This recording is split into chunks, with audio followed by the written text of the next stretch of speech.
Hi everybody, Mr. Moore here, and we're going to start off with something very exciting because it's time to spin the wheel.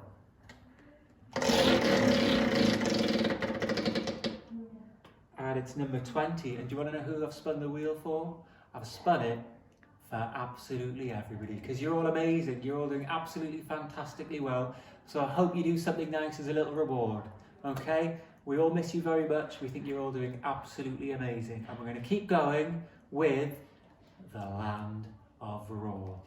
So, it's been very exciting. Mrs. Nisbet's been doing a great job. Ava was amazing. And we're going to keep going with chapter 10. So, here we go. I stare at the sagging mattress, then back at Grandad. What? You think I should just crawl in there? Grandad nods. And visit Roar. He says this like he's suggesting a trip to the pier, but Grandad, Roar was a game. Remembering a dragon biting me is my mind playing tricks on me. But what if it's not Arthur? What if you and Rose made Roar with your imaginations, then crawled through the camp bed and somehow found your way there? I smile and shake my head. If I crawl into that mattress, I'll come straight out the other side and you'll be standing there laughing at me. Well, if that happens, at least you know you imagined the funny sound and being bitten by a dragon and can get on with turning this attic into a den. And if I do end up in Roar? I can't believe these words have just come out of my mouth.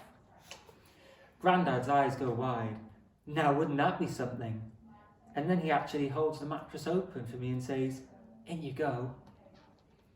I don't know. I glance out the window to make sure Rose is still on the trampoline. There aren't many things in the world she'd find more hilarious than the sight of me crawling through the camp bed, trying to get to Roar. There she is, jumping up and down and trying to touch her toes. I'm sure I imagined it, I say. It was probably a bird in the chimney or... A scuffle makes me turn around and I see that Grandad's head and shoulders are stuck inside the mattress. What is he doing? He must think that if he goes in first, I'll follow. He pushes in his arms and then starts wriggling from side to side, trying to get his bum in too. Then I hear a faint cry of, hear me roar. The sight of a 72-year-old man attempting to squeeze his body into a folded camp bed is like a slap in the face. What am I doing? Rose is right. I'm way too old for this. I should be learning to surf or skating or fighting stuff on the computer. Anything would be better than playing in the attic with my Grandad. When Grandad comes out the other side of the bed, I'll tell him I want to take the camp bed to the tip. It's time for me to grow up.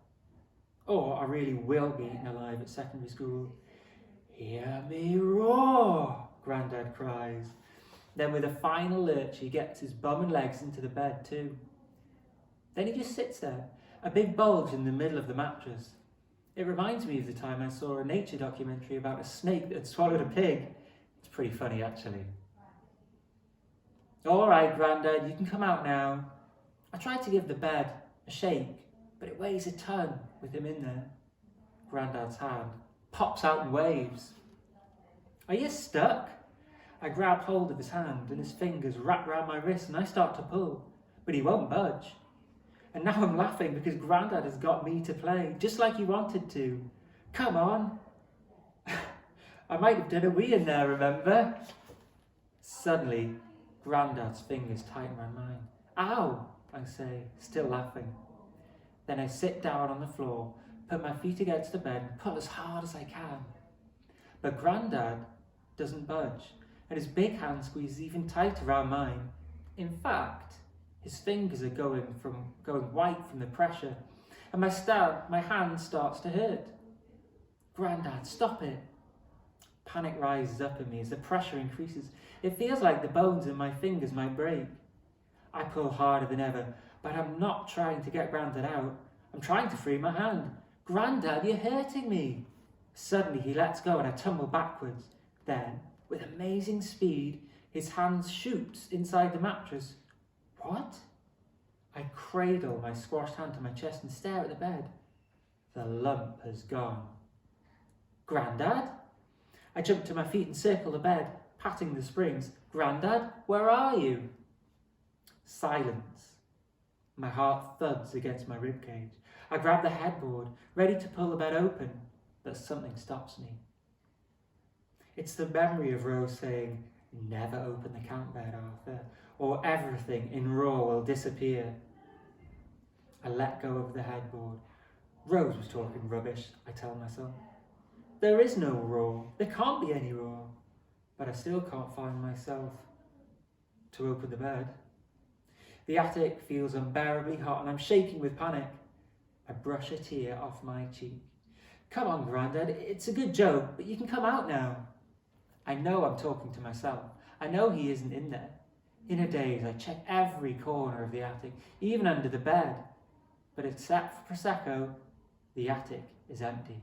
I tell myself that Grandad has to be in the bed, and I kneel down, take a deep breath and push my hand into the mattress. It's horrible.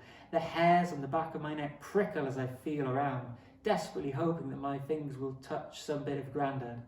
But my hand just keeps going further and further into the mattress until finally I touch something.